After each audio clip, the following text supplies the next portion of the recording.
Hello everybody and welcome to episode 4 of Drunken Dungeons. This is our alcohol-free special.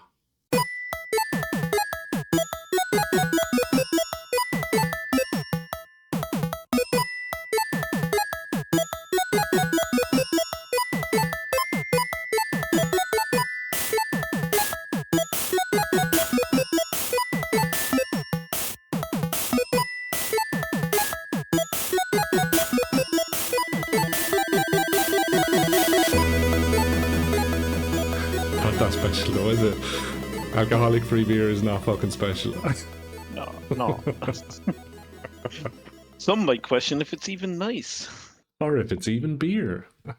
Yeah, I don't think we can call it beer. No, I don't call it beer, but I'm going to drink it tonight because I'm on the dry. It's a fermented grain drink. That's what it is. Right, Jay, we're doing an old Greyhawk adventure. Do you want to tell everybody what it is? Yeah. So we're going to start with the first module in a two-part Alderweg series, The Sentinel, by Graham Morris. Nice little low-level adventure for character levels of 2 to 5. I've never played this one, but once again, Ian is going to save us with the playability of this one as he has played it. Yes, I've played it. It was probably one of my first adventures to play. I can remember 2 pieces, and I'll let you know when we get to those sections how much of it I actually remember. So we start off by introducing the adventure, and then we're going to go into the people involved in creating this lovely adventure. So as stated, Graham Morris was the concept design and writing. We have cartography by Paul Roos. Tom Kirby done the concept and editing. We have art by Pete Young. And then we have Paul Cockburn and Kim Daniel for the layout and typesetting. Is Cockburn like a Chinese burn? No? I don't know, but I've only ever had it once, and you can't get a cream for it. I hear if you drink cranberry juice, it gets rid of it. Cranberry, oh yeah. Pineapple juice is what I was drinking. No, that's for the other thing. Sorry, my bad. Alright, let's actually introduce our beers before we get stuck into this adventure, because I'll end up forgetting what I have in front of me. I have a craft beer by a company called Cerveza Segovia. A small little Spanish craft brewery. So it's an American pale ale, amber tostada. And then I have, how do you pronounce this, Jay? Chouffe? It's a Belgian non-alcoholic. Yeah, man, sorry. It's 0.4%. I can barely speak English, and you want me to speak in French? French, Belgian, German. What are you drinking there, Jay, anyway? I'm going very light, as you said. It's dry January. And we're putting the effort in because everybody should be, included in Dungeons and Dragons and non-beers. And yeah. No, I'm not enjoying dry January at all.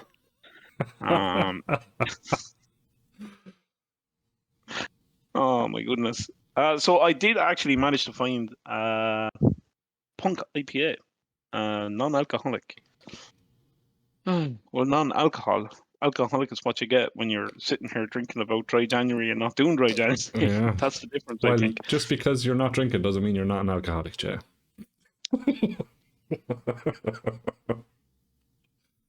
So you're saved there. My brain has paused there for a second, working that one out. Like I know I'm the bad end of a bud joke there for a second, but I just need to work it out there. I have too much blood in my alcohol system. It's not working. That's what's going on. I'm the same here. My brain hasn't been the same since New Year's. Yeah.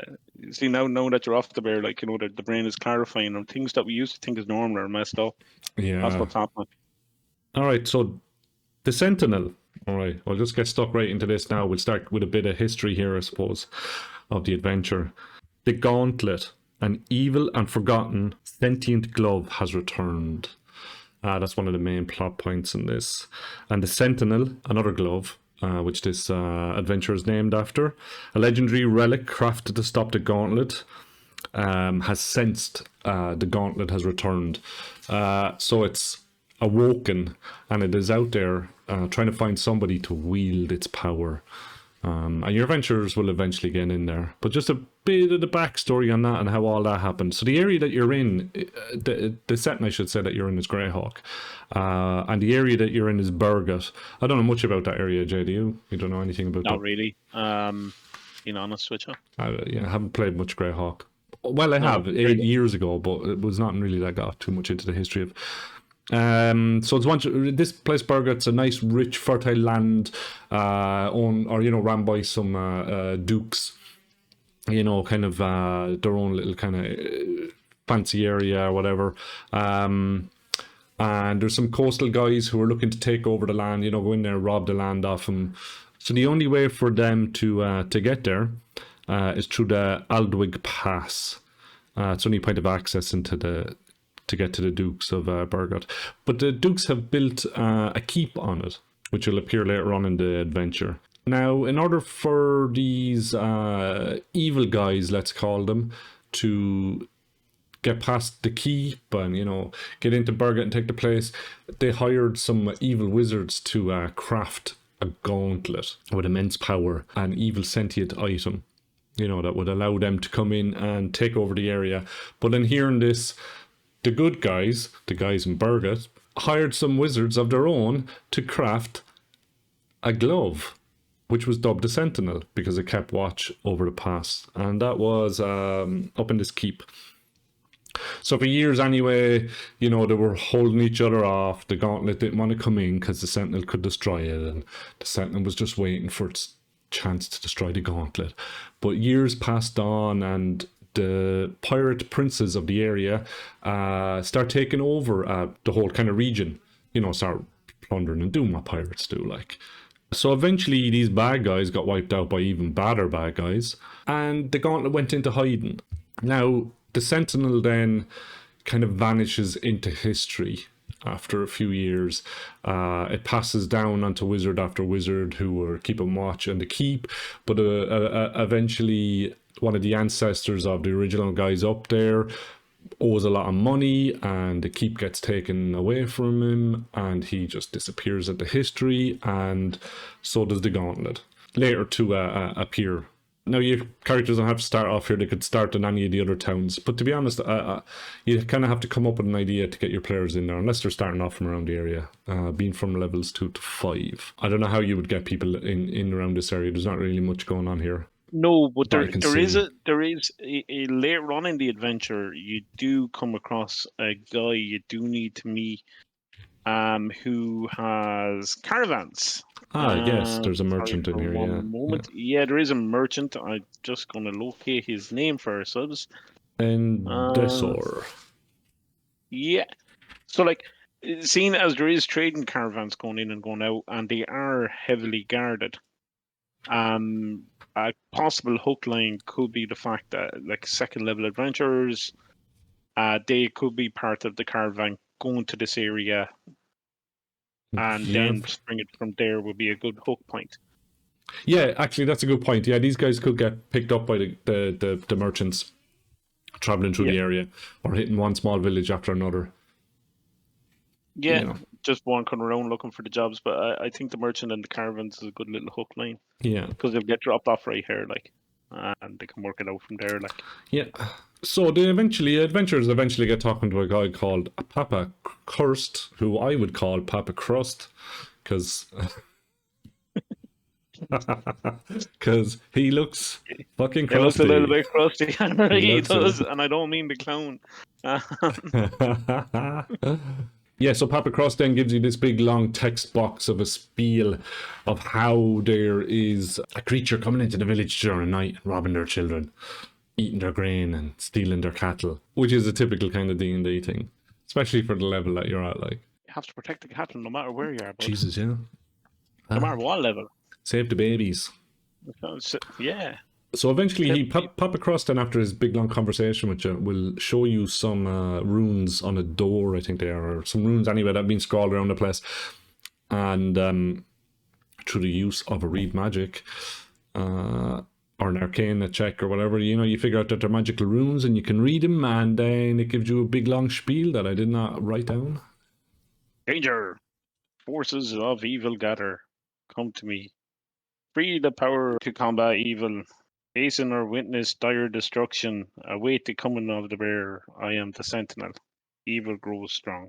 Help me overcome danger. Who wrote this mysterious message? Why was this mysterious message written? You'll find out as you progress in the adventure. Same bad time, same bad channel. So as you kind of root around this place, then trying to find out what this monster is, or who this monster might be, or where it might be coming from, you'll meet various villagers, and they'll give you little clues and hints on where it is. And then eventually you'll fuck off to look for these guys, or to look for this creature. That's when you're kind of pointed in the direction towards an old Svartlair, and you make your way towards that. But the old Svartlair has been occupied by a bunch of bandits. Some mysterious bandits have been going around robbing people. And they've kind of cleared out, over a couple of months of harassing these Varts, they've eventually moved them out of their lair. And these bandits have been robbing people on the fucking roadways, killing people. They've probably done a bit of the work that's been happening on the village as well. Do you know? Yeah. It's kind of like, when I was reading through it, I was sort of like, okay, so is this mysterious creature coming in, or is it the actual bandits that have you know, kind of been doing the thefts and the murders around the village? Like, so I don't know, I was a little bit kind of like a bit confused on that, like who it actually was, like, because it's a skulk who's supposedly robbing all the stuff. Now there was two of them, but then they were living here where the Svarts were, I think. No, they were, so the two boys were living up in the lake house, the little lake villa. Okay, yeah. Then the Zvarts were kicked out by Lavinia and her sons, which are I think they're like half-orcs. Yeah, these are the half-orcs. Then the Zvarts went up and started living with the two skulks, and then one of them got captured, and that's how they found out about where everything else was. So that's how that all plays in. There's a lot of squatting going on here and house sharing. Yeah. An awful lot of property share. Yeah, I don't know. They should be charged taxes on this now. 2GP. So there's Svartlair. I love these guys. I remember them from fucking Baldur's Gate, and you just go, now just sort of chop these little fucking blue creatures to bits, just blood and fucking guts going everywhere, and just picking up all the stones. Like, these lads love jewelry. It's evident in this adventure. They have fucking stones and all over the place, like little trinkets everywhere. So yeah, as you're saying, like these marauders or these bandits, Lavinia and her sons, bunch of half-orcs, kick these Varts out of their home, and you know they're set up in a place. So your adventurers are obviously going to come in here looking to take out whoever it is that is, you know, attacking the village, robbing their stuff. Now I do remember this. I remember coming into this area. I don't remember exactly how we got into the place again, but as you get there, there's only one of the sons that's in the place, and his name is Dertrak. He's a rogue, while the rest of the brothers are gone off doing whatever they're up to out in the wilderness, probably looking for a new house to move into. Jay, you actually have this adventure. I got my PDF off drive-thru. I do have this adventure, and it smells lovely. Old, musky smell. What more could you want from an adventure? Like, you know it's a good adventure when you pick it up and you go, musky. You know. I do have this adventure, and I read it, and then I had to reread it for this, and I asked myself, man, I really should have read this adventure. I really should, because I like it. I like how it's written. It's short. It is and it isn't. So the Zvart place, that's quite large. There's quite a few rooms in that for the adventure, but you'd get more than one session out of it. You know, especially at the level they're in. Like, yeah, you'd fit in a few. You'd fit in maybe 2 or 3. I think we've done it in 2 or 3 sessions. I mean, it could have been two sessions actually. like I would probably imagine, and you do get your first. Well, if you didn't get any of the random encounters, and another thing I liked about this adventure is the random encounter chart. I really like that because it gives you like open country day, open country night, woodlands day, woodland night, and some of the creatures in there like are they're pretty scary for the level you're at, especially second level. You'd be yeah, To be honest, you'd be I'd say if you're running a small, it depends on the size of your group. Like if you're running, if you're running a 4-person group, I'd say 5th level, 4th to 5th level with yeah. your characters. If you're running the typical first or second edition group, 6 to 8 people, then I would go from 2 to 3, maybe. Depending on the Yeah. levels, like obviously. And the classes. And the classes, come up to a big part, yeah. But I do like the random encounter chart in it, and the Zavart layer is pretty detailed, especially with what they've done around the stockade with the helms and things like that to keep the players guessing coming up to it. So when they hunted out the Zavarts, what they'd done was they got like spears and pikes and put helmets on it just over the ramparts. So from a distance, it looks like the place is manned. So the Yeah. adventurers are going up to have a look at some creature, and yet they can see these manned. Yeah, so you're looking for like one creature, and then all of a sudden there's a bunch of fucking. It's a small army, kind of you're looking at, Yeah. or a bunch of them. So you can be kind of like set the characters on edge, like of like, oh, what have we just kind of walked into here? But you find out pretty quick then actually what they are like once you can get into the place. Yeah, and I think that's it. Like, but I do think I do think there's a lot in this place. Like there's quite a few rooms you can go through, and There is, yeah. If you're coming in the main entrance, I think it's one of the best encounters. Like, if you come in the main entrance, where depending on how you approach the place, like whether if you're nice or quiet, or you're being your usual clunky self in your armor, there's 2 ways it can kind of go down. Like, one is 2 lines jump out of the darkness on top of you, which can fuck up the first person in the group that kind of walks in. Or you can walk into a room and have 2 lines jump on you out of the darkness. Either way, your first encounters with 2 trained lines that this Dirtrack, the half-orc brother that's left in this place. And he's left kind of just hiding in the shadows waiting for you as these lines are attacking. Like, he's going to take his opportunities to kind of come in and get you from somewhere. yeah, they're like one I've never come across this creature. In all the time I was playing Dungeons and Dragons, I never came across it. But they have a symbiotic jelly. Oh yes. Yeah.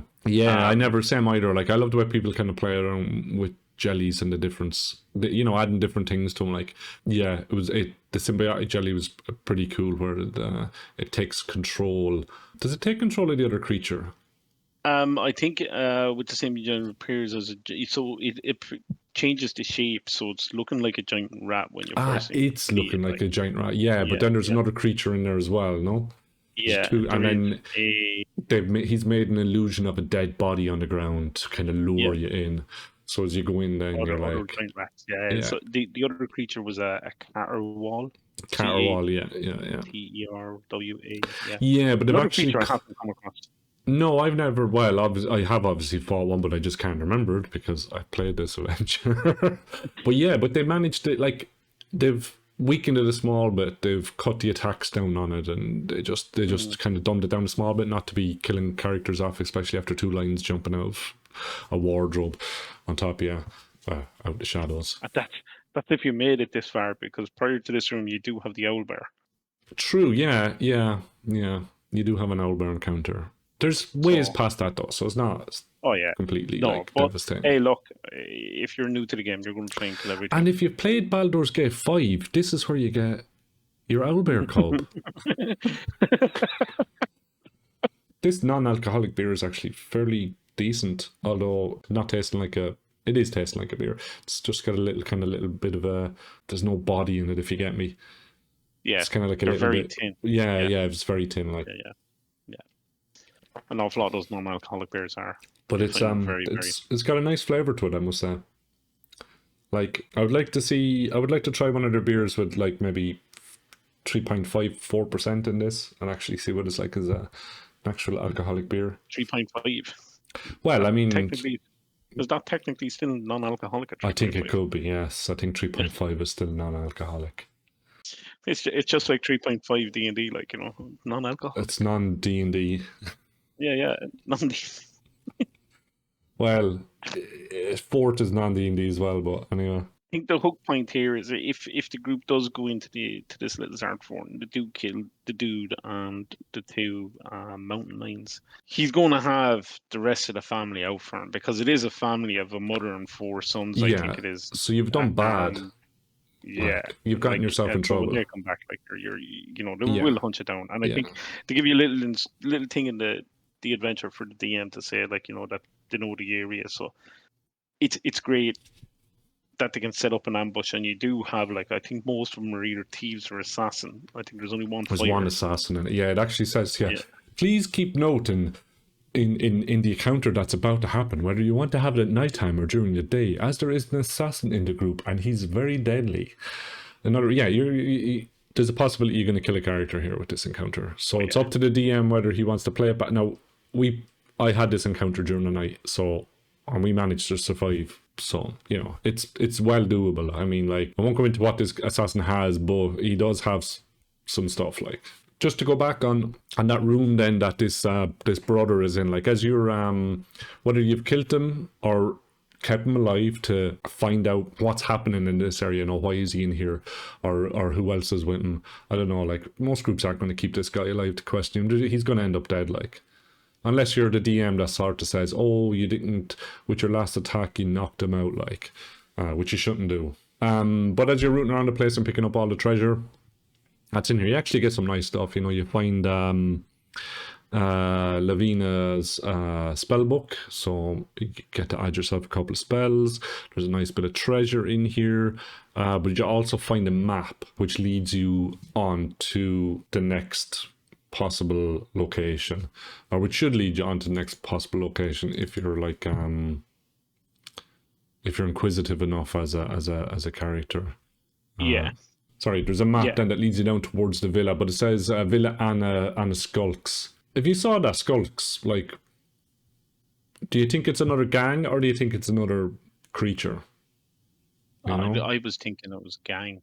I would think the same, like if you didn't, you're like, oh, these guys are probably doing that, or maybe, I don't know, you're left kind of inquisitive in a sense, like. But there's also a note on the back of that then, though. So on the back of that map then, it says, what was the other skulk wearing?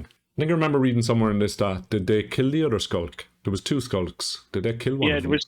There was 2 and they killed one. Yeah. And the second one got away. And his body is down here somewhere, isn't it, in this? Yeah. So maybe I would have the villagers, actually someone in the village, see the skulk and describe him, okay? So that the players would know then that, oh, it is a monster, And that then they can relate that to it being in one in the cave, or one down here in the rooms down here, and then this as well. Like, maybe somebody knows what a skulk is, or you've heard of them, or because they are, if there's more of them around the area, can they just tie that in so it's not as loose? Yeah. There's nothing worse than finding a map on it and you just put it in your pocket, and then it all just feels like fucking a computer game you've just played. Oh, yeah, map in my bag, and How many times have you been in an adventure and you get a map, or you get a letter or something that goes into your backpack, and 10 gaming sessions later you go, oh, wait a minute. Yeah, this is why I prefer pen and paper, actually a piece of paper in front of me, a character sheet in front of me, and getting handouts, because everything is there for you constantly, like. But yeah, I'm constantly fucking forgetting stuff like that. It's nice to have a recap from the DM, like, or a little bit of a wink wink, hey. A bit of a wink wink. Hey, maybe if you checked your backpack, you might find something in there that looks like a freaking map I gave you 4 sessions ago. True. All right, so you're basically then trekking back towards the city, or back down along the river. It's probably the best, kind of the quickest way that your characters are going to go. It's probably, up along upstream. And then obviously this is where the encounter happens with the family. Yeah. So, I mean, like, as I said, I had this encounter during the nighttime. It went okay. I mean, you're fighting a bunch of half-orcs, which I presume can see in the dark, no? Well, they should have dark vision, yeah. I don't think it says it. in it. But I mean, like, No, you've got no. elves here anyway. You're probably playing an elf, one elf at least anyway in the group, but you're going to have someone on watch. So it's whether this assassin can catch this, or whoever's on watch. You know, if there's only one person on watch, like, can assassin, if the assassin can get in and kill that person on watch, his brothers, the other fighters, are going to kill everybody else. Like, But like, yeah, I know the big worry, like for an awful lot of people, was the assassin, but I think the thief is at higher level. it's 40, Like, yeah. so you have two people that can sneak in there, Well, no, and the then thief you is have dead at this stage.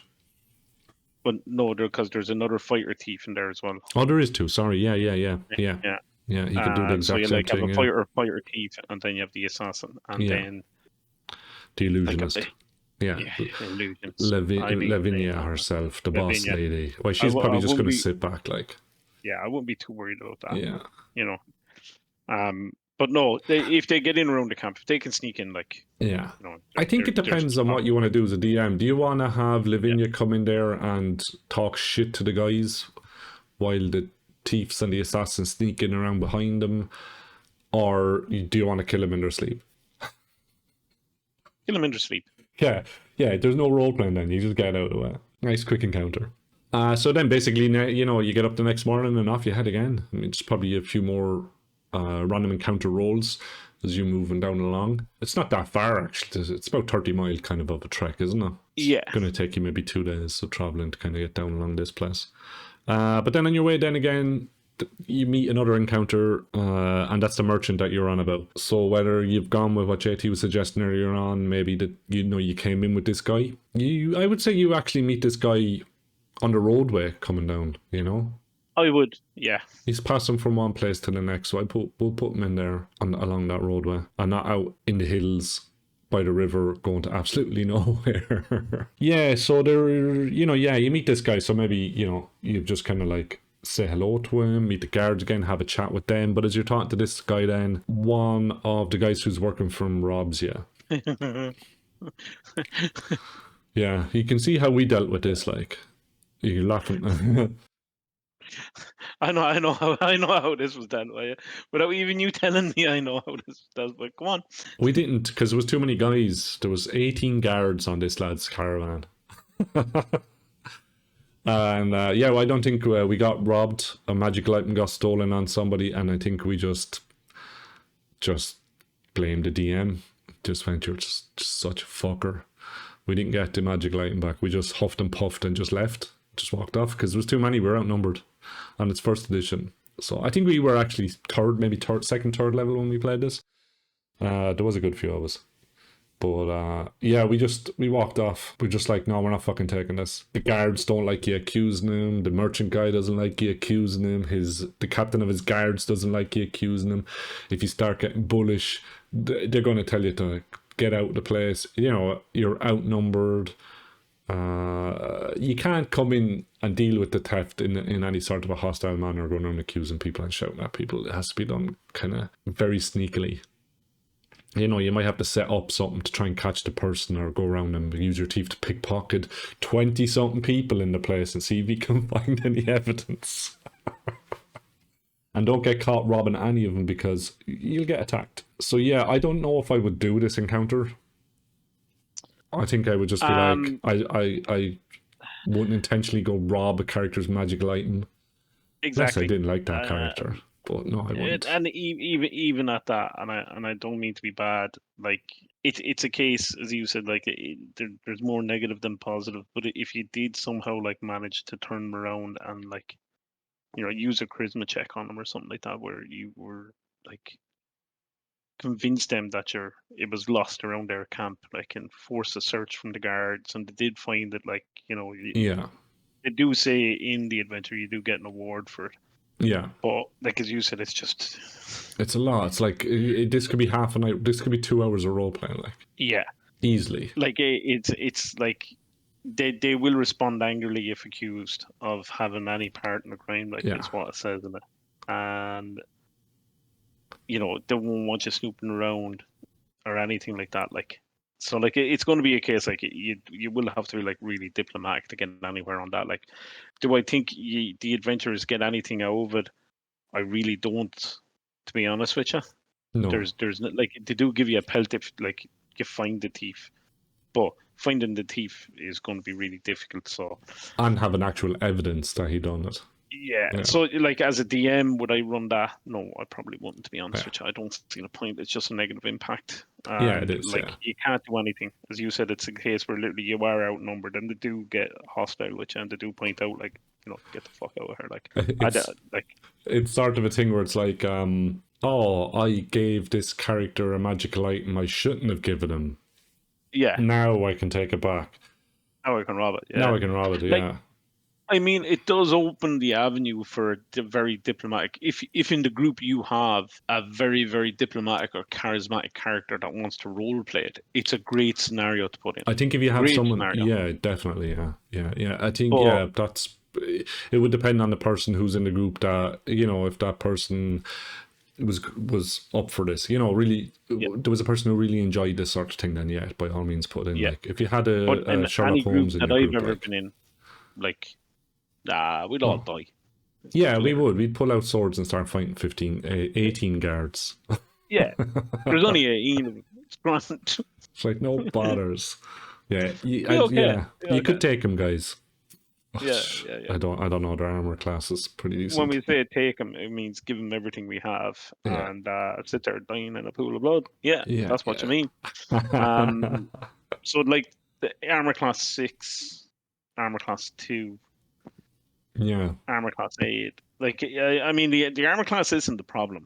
Like the armor class 2, yeah, you'd worry about at that level. But like I mean the it's armor the class amount of isn't them. really the problem. Like it's literally there's 10 mounted guards. Yeah. Like and then 8 on foot guards with AC 6. Mm. And then you have like, the captain of the guard, like heavy horse lance +1. Yeah, so he's There's going to one skewer character you, dead. like, you're kind of fucked. Yeah, there's one character dead straight away. So no, it's a very intimidating encounter. So unless I had somebody in the group that I was confident that was like going to be diplomatic and Yeah. who like But it would also be a case where you as the DM would have to be like, yeah, you'd have to be leaving some clues. You'd have to work a situation with the character who's doing it. Like, okay, how is this person going to get caught? You know, like, what is this person doing that's gonna make you think he's the person who robbed you? And what magic light did he rob on you? Like, how did he get there? Yeah, is like, it worth it? Like, yeah, you can't just walk up and just roll a dice and then be like, the magical item is gone. Well, you can, but you're gonna have to be like, okay, these are the people who passed by. There's gonna be clues to who it is, like, and then I can just see it just turning into war. That guy over there robbed me. but that's exactly what had happened. Like, I'm sorry. Yeah. Like with me, it would it once again, as you said, it really depends on the item and everything else. Like if I was in that group and somebody like as a fighter, 3rd level, and I have a +1 longsword and that's it, and somebody thieves it on me and I'm left with a club. Yeah. Man, like I'd throw a little fit. I'd be like, no, not worth it. I would Do up a new character. I'm gone. I would just go in there with a account. club and a blindfold and just start swinging away. Especially if you went in and said, hey, listen, the last time I was here, my longsword went missing. And to get all aggressive and actually, oh, what you doing coming in here, blaming us, blah, blah, blah, blah, blah. Yeah. No. No. Yeah, it's an easy way to TPK. Rub your hand. It's an easy way to cause a character or it's an easy way to cause a group to TPK themselves, like. Definitely, and maybe that's why it's in there. Probably. I don't like my group. I just cause them to murder themselves. Yeah. So how did the game go? Well, we were there for about an hour and a half, and I got robbed, and then we got killed. And then that was it. Right. Like, we can't fix this. We can't fix this encounter. No, there's nothing I can do here. But the next encounter. Yeah. I like the next encounter. I found this one interesting. Yeah. This is the old man, isn't it? This is the old guy, Urquint. I think is his name, yeah.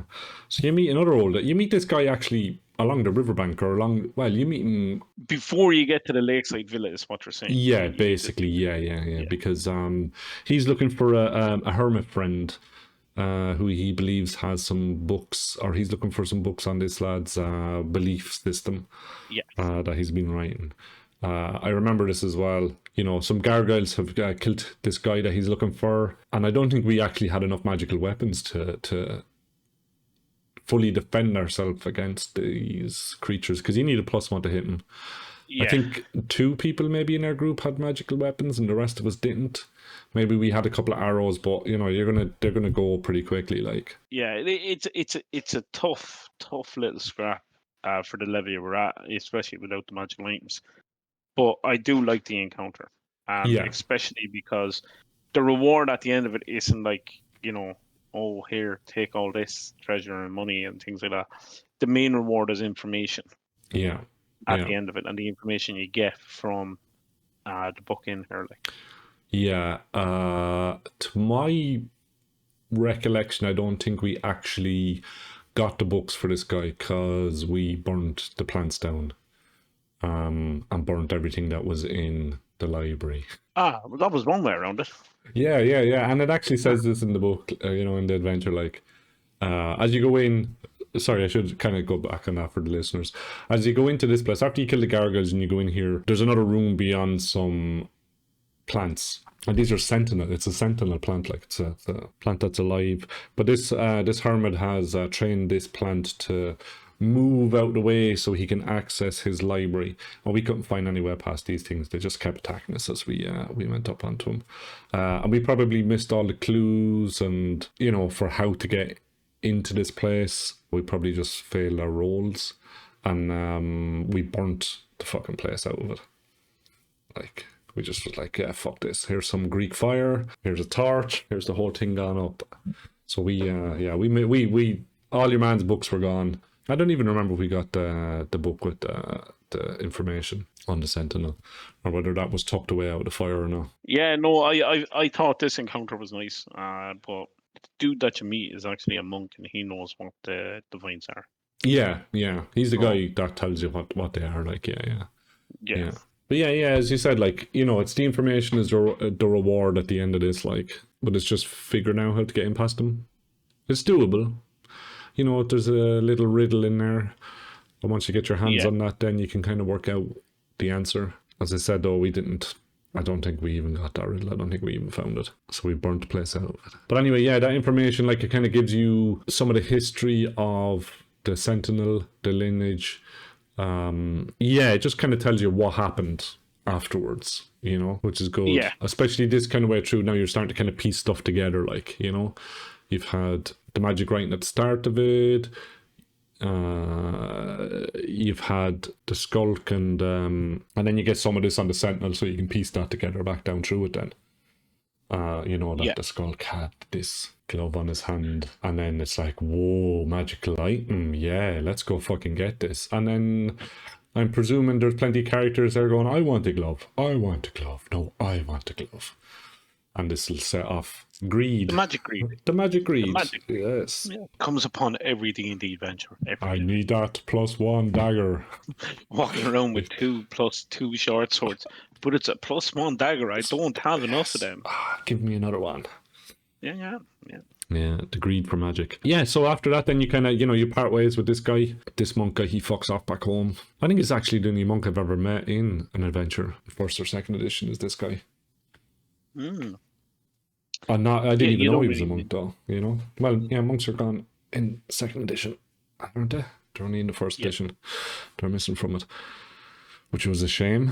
So after that, then you're basically onto the villa. You're onto kind of the last part of it, of the adventure, like. So you're on your way down to the villa.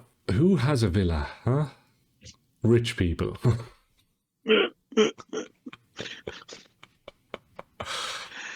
Yeah, you gotta love those dudes with cash. But Yeah. the villa belongs to the last wizard, who was the last. Last descendant, basically, wasn't he? Yeah. And the glove was passed down from his family, and then it was just forgotten about, and everything fell into disrepair. And So this guy is basically the wizard who lost all the money on drugs and hookers, basically, and then got Pretty kicked much, out. yeah. And nobody decided to come down here and do anything with the villa. Just got left there. Like, who would want to rummage around an old wizard's villa as soon as he leaves? Oh, Like, I don't know. so obviously there was no adventures up until you came along. You know? I do find it nice though that it's a villa you're going into, not another castle or another keep or something. You know, it's something a bit different. Yeah, You know, yeah. nice out Like, villa on the lake there. yeah, I think the Wizards towers are a little bit overdone a lot of the times, so it's nice to have a little change up Yeah, I and mean, setting. yeah. Thank God you're not going into Wizard's Tower. It's going to be full of magical bullshit that's going to kill you all. Yeah, Yeah, it's like as you look kind of onto the villa, it's sort of like, are you going to go through the front gates? Or are you going to climb up onto the roof and in those slanty windows? That's the first thing I remember thinking about anyway. slanty windows all the way, man. Yeah, I Slanty think that's windows. actually what we done. I think one or two of us went up that way and then some went through the window. So we inadvertently split the group. Oh, that's always works out. Yes, it is, Always. especially with the encounters in the courtyard. It's definitely Yeah, the way to go. Yeah. Again, a nice encounter in the courtyard with some Praetons. Praetons. I've always seen pictures of them, but I've never encountered one, obviously, until this. But I never encountered them again in another scenario. Yeah, again, these creatures need +1. You've picked up a few weapons, +1 weapons, obviously, now from fighting the gang. They all had a yeah. couple of weapons on them, so you're a little bit better and more prepared for this. Like, oh, actually, you would have been with the gargoyles as well, because that was before that, but Like, I mean, the problem with these Cretons is that they're going to stay flying. They're not going to come down. They're going to do swooping attacks, things like that. Like, yeah, yeah. Well, yeah, you you're going know, to have to get yourself out of the courtyard and into the yeah, doorways, which then you could end up actually in their nest. Their nest is in one of the rooms, isn't it? yeah, yeah. So you can end up there with, you know, where there's 3 young Praetons in there. I don't know if that's a bad thing, really, is it? They've only a couple of hit points each. Like, a few rounds of a battle in there with 3 of them at least, anyway. Just as long as you Yeah. have as long as people have +1 weapons. Like, I mean, their armor class is AC 7, so you're gonna hit on what's that, 13 for someone with a attack of 20, +1 weapon, Yeah, 12. +1 weapon, Yeah, 12. yeah, it's not too bad. But there is a little bit of loot when you get in there into their nest. Nothing major now, just a little bit of coinage. Um, that's it. There is, yeah, a couple of dead people in there, isn't there? Yeah, there's 3. Yeah. Yeah, There's there's 3 people that were picked up on the road, wandering around in the wilderness, Mm-hmm. miles away. But I mean, like, if these Praetons are picking up people and bringing them back to the lair, there's nothing stopping them from picking up your adventures Oh yeah, and dropping an adventure. yeah. Yeah. I would definitely play it like that. Like, I would you know, probably try to do that once or twice till the Praetons realise that. getting hurt by weapons. Yeah, they're getting hurt by stuff. Like, yeah, because they probably are looking at it like, oh, things don't damage us, so they're going to swoop in and try and attack some people. Like, maybe they get a couple of whacks, then and decide, yeah, fuck this. And No, then it's when not you worth shoot it. 1 or 2 of them with arrows, and they're possibly going to be dead at that stage, like. Yeah. So then you're kind of left to kind of get into the actual villa itself. You've got a trapped room that you can work through that the skulks are using to sneak in and out of the place. It's full of trash and that could end up falling on top of you. You could end up getting stuck in it and then the roof can fall on top of you. What else exciting is there? There is another jelly. There is, alright.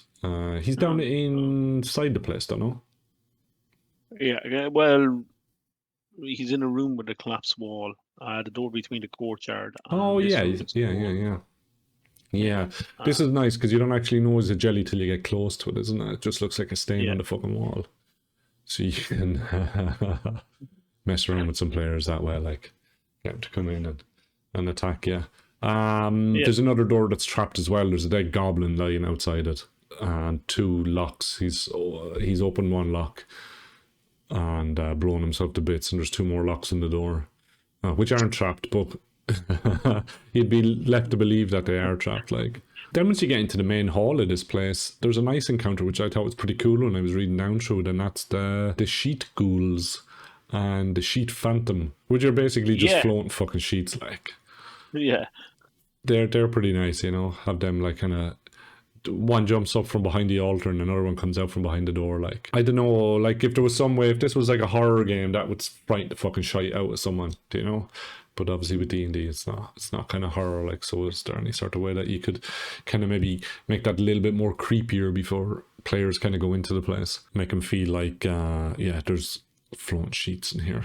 I don't know, in my head now it's sort of a bit camp. I think it's going to be like more or less like the time you actually get to the villa, because like if you were to travel all day, like and get there, like especially after leaving your man off, like you could arrive here like at dusk or at nighttime, like Yes, yeah, yeah, you yeah. know, Maybe I might make have, that room a little bit better, like you yeah, know, coming in there in the dark with your torches and stuff, like, yeah, and then just seeing these shadows yeah, moving around the place. Actually, yeah, yeah, like all adventurers want to see like somebody suffocated by a phantom sheet, like yeah, yeah. Just a sheet wrapped around someone's face and they're being dragged around the place by the yeah. head. Yeah. Like something you see in one of the scary movies, like Yeah, you yeah. know. It'd be funny for everybody else, but And not the then dude you're, getting yeah, the getting thing done. Like, you could just see some player then going up trying to stab the sheet while it's wrapped around someone's face, like, you know, and then blood just yeah, starting to soak. Yeah, that's definitely a thing because that someone would do. mm, like, and you have to understand, like, if that sheet's wrapped around somebody and you have somebody going, you know, I'm gonna shoot the slapping the head sheet. off it, like, Yeah, yeah, but knocking someone out inside a sheet. mm, Plenty of fun you could have with that. Plenty of fun. no, So there's another scenario where the group has killed themselves yeah, or each other. this adventure just gets more and more evil. It Like, does, yeah, yeah, yeah. There's a nice little secret library in this place down, hidden away, tucked away in the place. A couple of nice bits and pieces in there. There's a book with a couple of spells in it. But the nice thing in there is like this, lectern, yeah.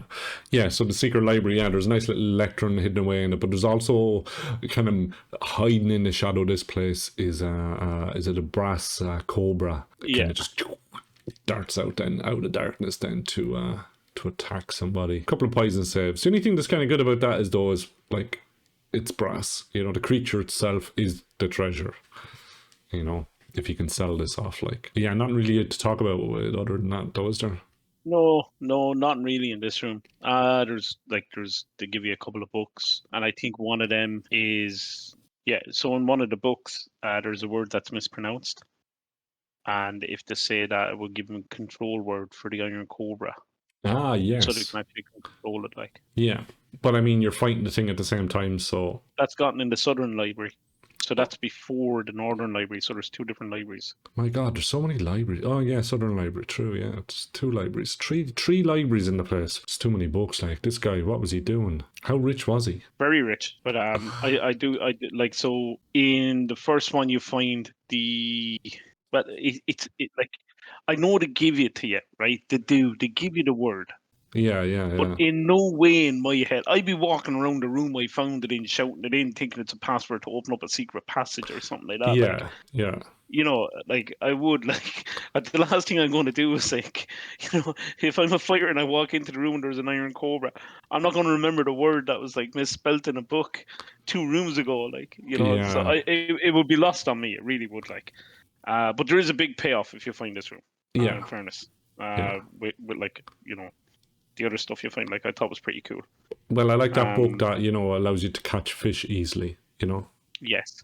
That's great. Uh, well, you know, and it brings it back to the point like that. There is sometimes when lads are playing Dungeons and Dragons, there is never any interactions around camp. And I played a game, and I'll remember the name of it. I will. I'll come back to you with the name of it. Where Pathfinder, Kingmaker.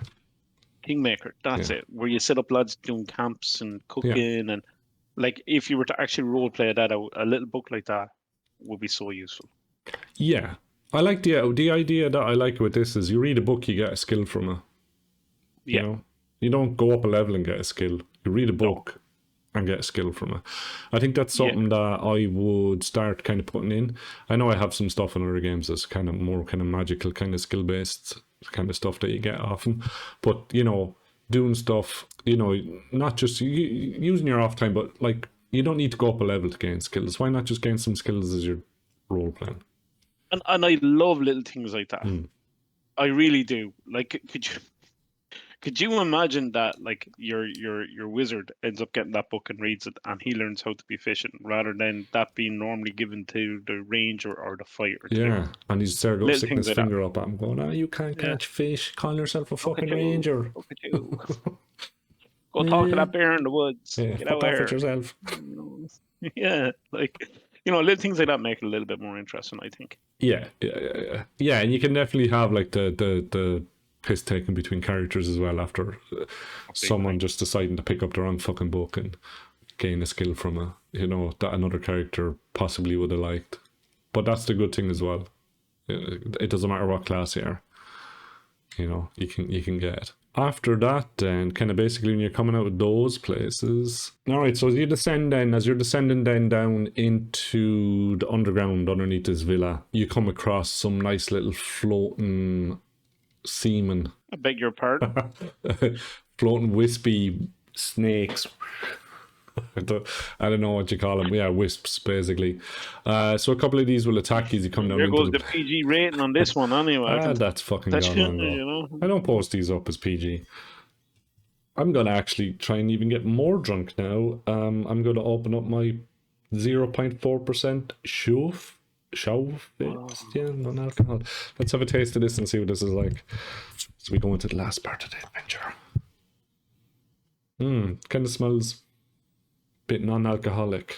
I think this, again, as you were saying with the sheets, like if it's done just coming into dusk, that this could be another thing that would kind of maybe give characters a bit of a freak out as well, you know, going around with their torchlight, coming on into this place when you all of a sudden you see this kind of like floating snaky worm kind of just coming into the room that you're in or the stairway that you're in and then attacking you. I do think you're right on that with the wisps. They'd make a nice little creepy encounter, especially if it's dark and like when you're just using torches to get around there. Like, yeah, I mean, like you're coming down into the corridor, and then you know you kill off you kill off one or two of them, and then whatever's left then goes back through the door. You know, are you going to go in behind that door? Are you going to investigate what's in behind it?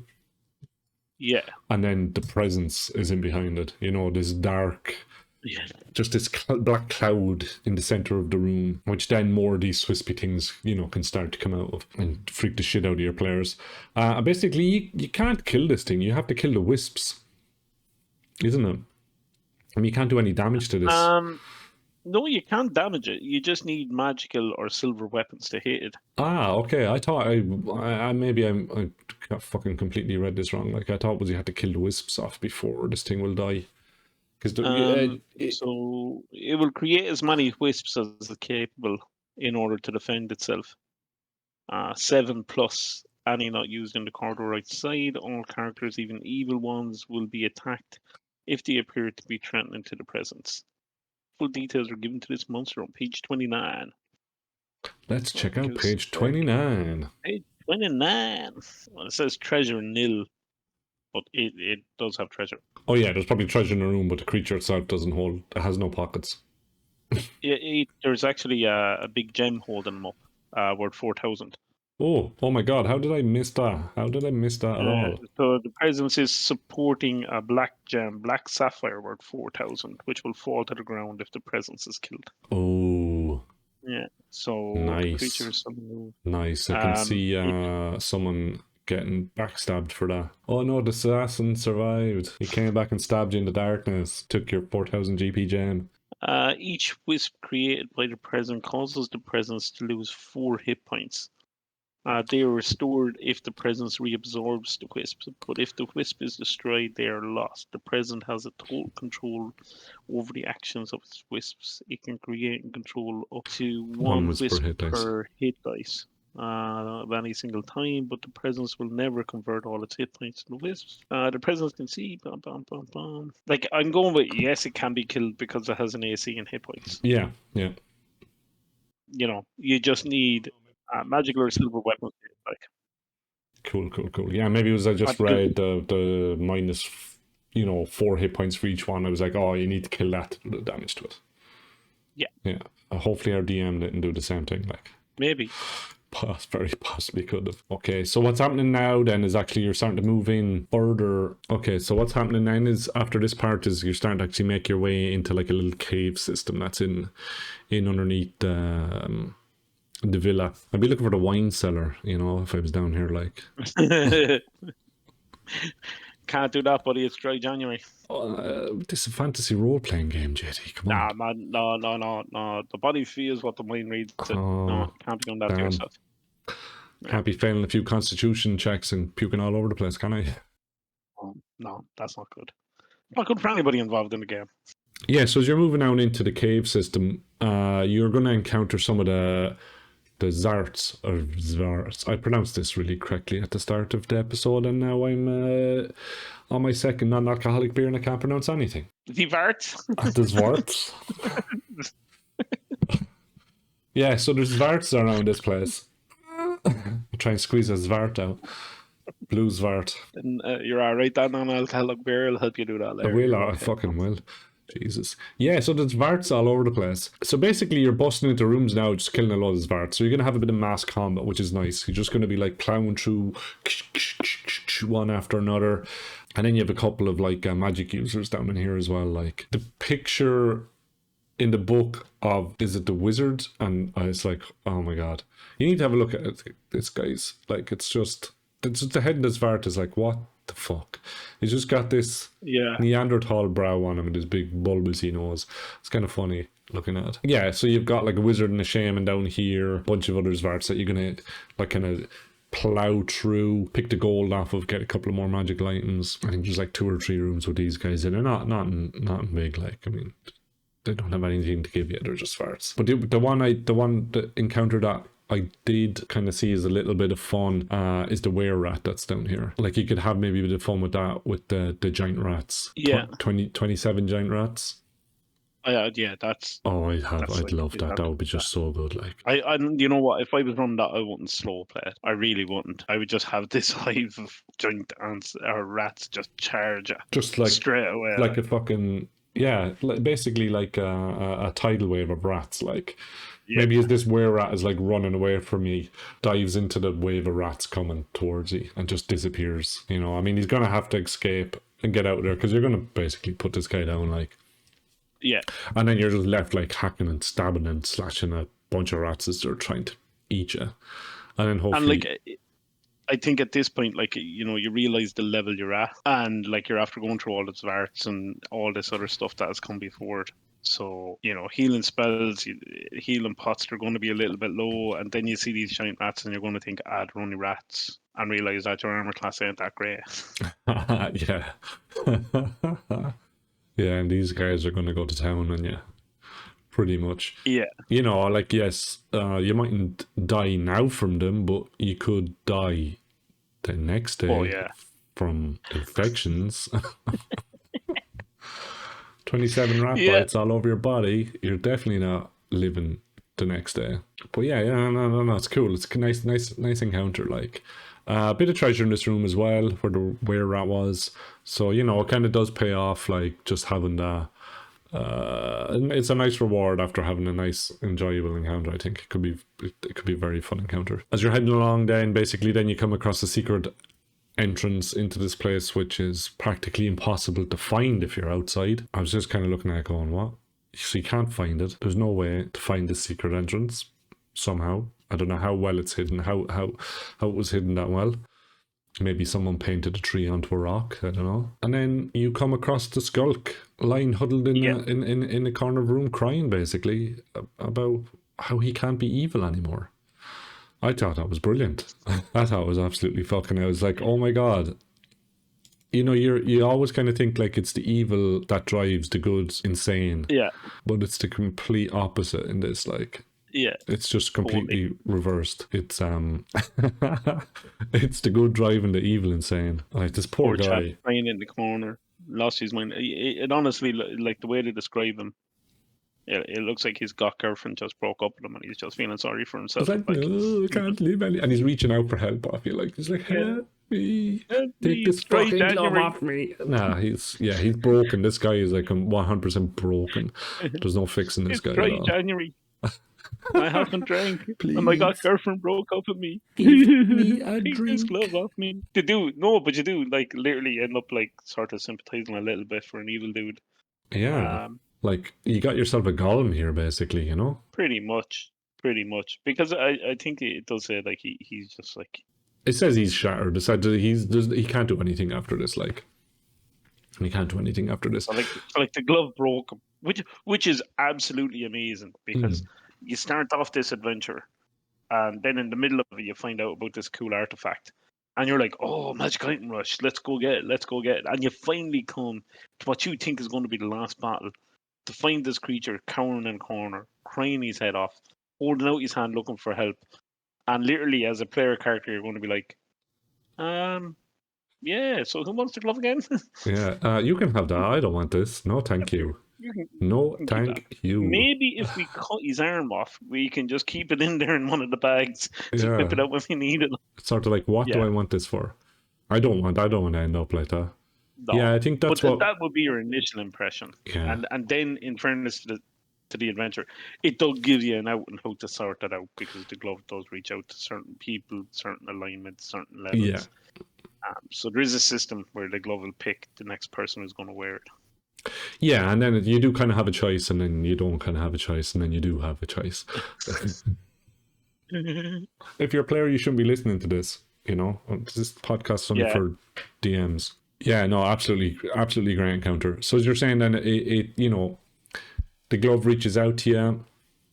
It's going to basically drive you on to the next adventure, Yeah. the gauntlet. But if you decide not to take it, eventually it will find somebody else, and that's also detailed in this. So that's pretty good. Like, it ends up instead of finding a second level wizard, it finds a 10th level ranger. So Yeah. I love the picture that's in the picture of the ranger. Yeah, it's like so fucking creepy. I'm going to be honest with you, man. You know, it's something you need to look at, all right? You need to see it yourself so you can be... Go check us out on YouTube. We'll have some pictures up on this on YouTube if you don't have it. But if you want to have a look at the adventure, you can hunt it down like JT did and pay 700 trillion euros for it. Actually, I only pay in gold pieces when it comes to these ads. Oh, okay. But yeah. No, actually, this one was... I think this one was cheap enough when I did buy it. It wasn't on the expensive end at all. I think it was only about maybe €25. Oh, that's pretty good. I think I'm going to have a look for myself then. I bought the PDFs on Drive-Thru RPG and it cost me $2.75. I think it was like 40% off or something. The only thing I will say is the contrast is a bit too much in it, and it's the lettering looks a little bit blurry. Do you know, because it's a copy of an old print, like, so it's like there's bleed in there, and then they've tried to tidy up and the correction. Yeah, it's still legible, and it's worth $2.75. Like, it's worth Yeah, $2.75. and I think that's the big takeaway point. Like, especially when we're discussing like old adventures and prices and things like that. Like, you know, you for a one shot, like we got through this in just under an hour, I'd say, once it's been tidied up. Yeah. So you're looking at 2 sessions. To me, if I was to buy it as an adventure to run it for the game, I'd be going with PDF. I just like buying the older adventures so I can have a hard copy and just scurry it away from sunlight for a while. Like, take it out every now and again and open the sealed bag and go, Get your hit old books. just seal it back up again, like, Yeah. you know. Yeah, I mean, like, look, you get a nice copy of the maps are pretty decent, and I'm sure you can do a bit of work on them just to have them for any virtual tabletops that you're going to play with. You've got a list of monsters on the roster here. You know, you can open it up probably in a separate PDF anyway. That can be used. This is actually pretty nice, and I don't see enough adventures with these on it where it's just a sheet with all the encounters on it. You know, all the monsters that you're going to come across. You have what we were talking about earlier on now before we came on, which is suggested character roster, which is some pre-gen kind of characters in there. Bunch of magical items that you can start them off with. It also gives like the hit points for the levels that they're at. I think this is what we played. I think we used these characters actually. I don't remember rolling one up like. I think this is what we could have done. You got a nice little map there, which kind of looks cool. Now the only thing, as you pointed out earlier on, that's missing off this is the alignment. So that's really up to yourself, like, and some other bits and pieces. Newer role players will say alignment isn't a thing anymore, but it fucking is. So stop lying to yourself. Definitely used in 5th edition. Yeah, the artwork in this is pretty good. The layout is pretty good. I mean, it's all typeset, so it's not done digitally, you know. You're not going to get the same layout as you do on a newer adventure, because you've got all these little blocks with the letters on them to make up all the words anyway. Go Google typesetting. Yeah, it's laid out. It's easy to understand. You know, they have the encounters in the box section. It's done in bold lettering, so it's quite easy to understand that. nice variety of characters. You got your random encounter tables, like you were saying, that kind of help. I don't know. It's. I only got confused on maybe one or two little parts of it, but then a proper read through kind of clarified it. Like there's nothing like within Paladin and Hell where we were sort of like, what?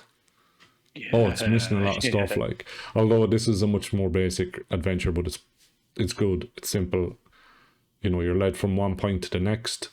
You've got your encounters, you've got your traps, your monsters, you've got loads of fucking treasure, nice selection of magical items in it. I don't know, I can't fault this adventure at all. Like, No, I enjoyed it. It was a good read. I haven't had the pleasure of playing it or running it, but it was a good read. I do think, as we discussed, that little one encounter that I might leave out. yeah, yeah, Other than that's the only that, I thing. think Like, everything was on point. yeah, There was more than one point of information to get you to the end goal. You know, they didn't litter it with clues. There was a couple of really nice encounters. I do like the use of slimes there. I thought that was pretty nice. And there's yeah, two different slimes as well. But I do think the end for me was definitely like that. That's just brilliant. Just walking in and finding them covered in the corner, yeah. Just sticking out your questions pants. like, Like, do you really want yeah, this magical item? you're like, Do you no, really want it? yeah, especially at that level.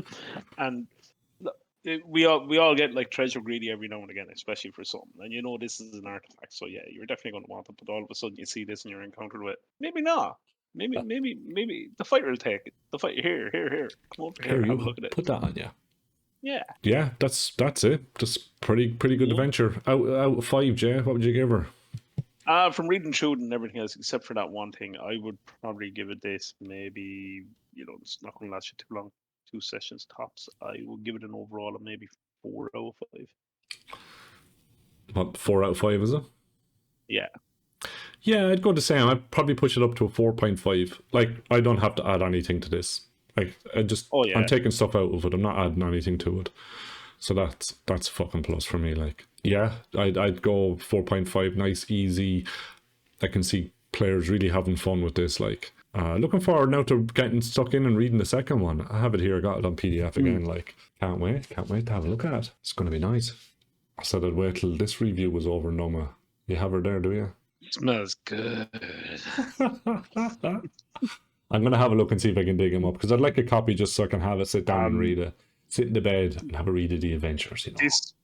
This was one of the cheapest ones I got, and Yeah. it got shipped from England, and I have to say that the quality of it, like compared to some of the adventures I bought, this is like spanking.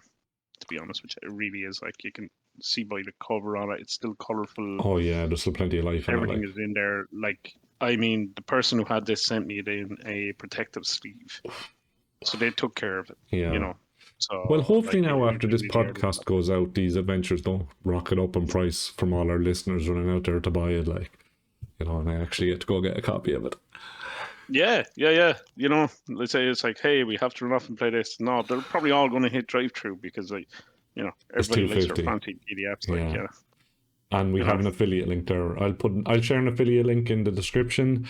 We get a couple of cent off that if you buy it, pick it up for $2.70. So go ahead and do that. If you're listening to us on YouTube, give us a like and follow us. And if you're on whatever podcast, then just subscribe to whatever podcast you're on. Oh yeah, so another bit of quick news. The Choose Your Own Adventure, we're going to finish up with the next one. Voting is already through on voting's finished up on the Discord channel, and this will be the last one then for a while. Just we'll see if we can get some time to kind of continue it on, and we might get back to it at some stage. I don't know if I'll open up the vote. No, I won't open up the vote again. We'll leave it as is, like, and then we'll finish that up. So that'll probably be next week. That should be out following Wednesday, and then we'll be back then the following Wednesday after that then for the second part of this. And who knows then after that, we'll pick something else then after that. Alright, so we've no Chuck Norris for our jokes because we're sober. I feel all depressed now. what do you mean there's no Chuck Norris jokes? We've no drink. We can't have a Chuck Norris joke unless we're drunk. No, we only do Chuck Norris jokes on the other one in the dungeons on this. Right, I'm turning this off now. I'll talk to you next week. Thanks for listening. Thanks for listening, yeah. Be safe. Bye bye. Yeah. Oh, everything. Oh. Everything just went white there for a second. You put the glove on, didn't you? I did. I Fuck's put the sake. glove on. Put the glove on.